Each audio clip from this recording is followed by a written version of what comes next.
All right, so what we're doing is we're battling monorails. Why? No reason. Basically, a kid invented this. We used to do jousting on separate tracks, and one day 2 kids were like, let's put it on the same track.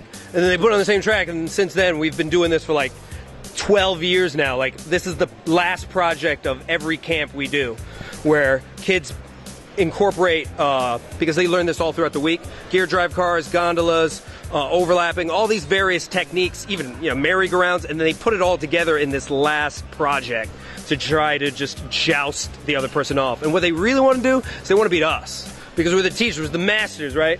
So this is the battle track competition. So we've been around since 1997. We teach about 80,000 kids a year. We teach in about 22 states, and the goal since the very beginning, well, there are 2 goals. First was to have a cool job. Like, the guy that invented it was just like, I want a cool job, so I'm going to have a cool job.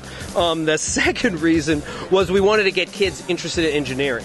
And a lot of kids, I mean, both of us are engineers, and I didn't know what engineering was, so to introduce a kid at 7, 8 years old, 5 years old to this is pretty cool. So when you see a kid that's 5 using words like torque and friction, and he knows what he's talking about, that's kind of why we do it. We're growing nerds of the future. That's really what we're doing. So that's the global one. Yeah, so I mean, basically we try to do that through fun. I mean, as you saw, this is a nerdy concept that's awesome when you get the gears and the torque and you get to teach them all different kinds of stuff. So we also do that, so we do it in summer camps. Right now, that's our big season, we're in summer camp. We do after school events, we do birthday parties. We'll even do like team building events for corporations or anything like that. So we do all kinds of stuff, and it's a lot of fun. The fun is number one.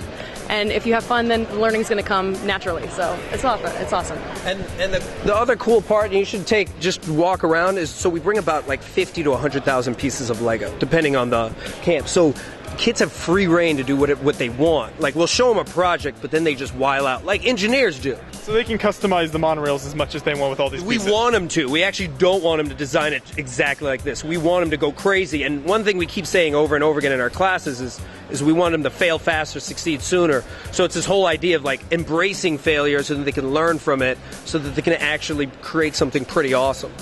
Well, you guys remember us from yesterday. We're Play-Well. We teach kids engineering through Lego. This is our suspension bridge conveyor belt. So first, we created a suspension bridge. We're using axle pegs to actually dangle these down. But then also we've thrown a conveyor belt on the inside for no reason, just because it's cool. And then we're putting our raffle tickets on here. So basically, it's a suspension bridge. The tower is about 3 feet tall. The actual span is about 6 feet tall. And this is kind of what we do in our classes with our kids, except for we build smaller bridges. So we'll do cable stay bridges, corbelled arch bridges, suspension bridges, but the whole idea is to get them to understand a huge amount of bridges, so the next time they drive across a bridge, they're like, I built that bridge in class. That would be awesome. That's awesome. Oh, the other thing I should show you this.